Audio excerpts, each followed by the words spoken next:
or whenever you're watching this. My name is Kaditza Saldivar, and I am from Central Valley in California, more specifically Modesto. I grew up 12 miles north of here in a farming community, mostly dairy, and I love where I live. There's a lot of ag here, and it's fun for our family to be able to visit farmers markets. An interesting fact about me is that about 3 months ago, well, December, my husband and I adopted 3 children, all siblings, in addition to our 12-year-old.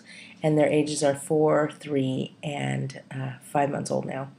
And so our home has been crazy and wild and fun also.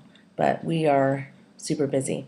I'm looking forward to this class to learn about the different developments in lifespan and how they pertain to probably all the ages of my children, and including my husband and I. And I'm looking forward to applying a lot of that knowledge to my current life.